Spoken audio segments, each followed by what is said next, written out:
Unit 2, Reading 2, page 24. You're getting very sleepy. Findings.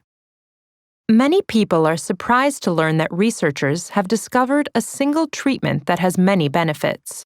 It improves memory, increases concentration, strengthens the immune system, and decreases accidents. Sound too good to be true? It gets even better. The treatment is completely free, even for people with no health insurance. It also has no side effects. Finally, most people consider the treatment highly enjoyable. Would you try it? You probably should. For most people, this treatment consists of getting an extra 60 to 90 minutes of sleep each night. Both psychologists and psychiatrists have maintained for years that Americans have overlooked one of the most significant public health problems: chronic sleep deprivation. That is, few Americans regularly obtain the 7 or more hours of sleep they require each night. The consequences of chronic sleep deprivation can be truly disastrous. Laboratory experiments provide evidence that failing to get enough sleep dramatically impairs memory and concentration. It increases levels of stress hormones and disrupts the body's normal metabolism.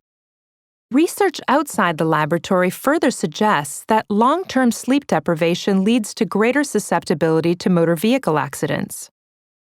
Research shows that many people are carrying a heavy sleep debt built up from weeks, months, or even years of inadequate sleep. In experiments on sleep debt, researchers pay healthy volunteers to stay in bed for at least 14 hours a day for a week or more. Most people given this opportunity sleep about 12 hours a day for several days, sometimes longer. Then they settle into sleeping 7 to 9 hours per night.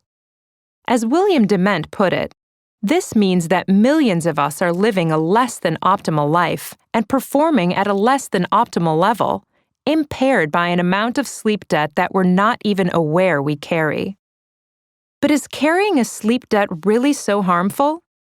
Careful experiments by psychologist David Dinges and others show that the answer is yes.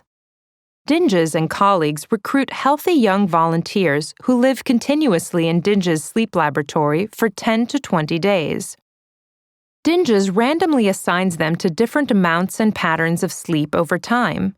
He controls access to stimulants, such as caffeine, and constantly monitors the amount of sleep they get. Dinges has learned that people with fewer than 8 hours sleep per night show pronounced cognitive and physiological deficits. These deficits include memory impairments, a diminished ability to make decisions, and dramatic lapses in attention. As sleep deprivation continues, these deficits grow worse. Consistently failing to get enough sleep is the biological equivalent of consistently spending more money than you make. Napping can help reduce a sleep debt, but there are also long-term benefits to maintaining consistent, predictable sleep patterns. Whereas naps do improve cognitive functioning after periods of sleep deprivation, they do little to repair the negative mood that results from sleep loss. Many people argue that they get by just fine on very little sleep. However, research shows that few people can truly function well on less than 8 hours sleep per night. Dinges estimates that over the long haul, perhaps 1 person in 1,000 can function effectively on 6 or fewer hours of sleep per night. Many people with chronic sleep debts end up napping during the day or fighting off sleepiness in the afternoon. Moreover, people who chronically fail to get enough sleep may be cutting their lives short. A lack of sleep taxes the immune system and may even lead to disease and premature aging. To make this worse, most people who are sleep-deprived do not even realize it. If you get sleepy during long meetings or long drives, chances are you are chronically sleep-deprived. Significance.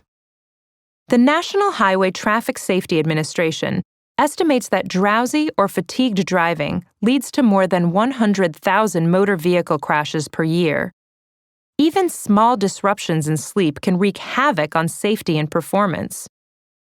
In a nationwide study between 1986 and 1995, psychologist Stanley Coren studied the effects of the single hour of lost sleep that many Americans experience when they start daylight saving time. The result? A 17% increase in traffic deaths on Mondays following the time change, compared with the Mondays before. Psychologists such as Gregory Hicks have observed similar findings. They observed an increase in traffic fatalities in the week following the change to daylight saving time. It is harder to estimate the toll sleep deprivation takes on people's health, happiness, and productivity.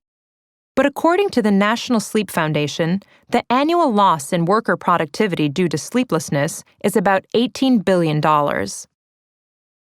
Practical application.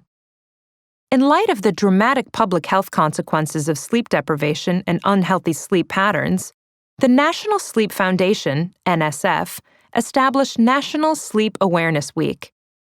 In cooperation with partner organizations, this event is promoted each year during the week when people set their clocks forward for daylight saving time.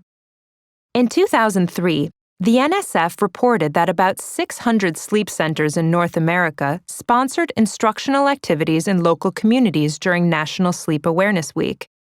Many U.S. states now educate drivers not only about the dangers of driving while intoxicated, but also about the dangers of driving while drowsy.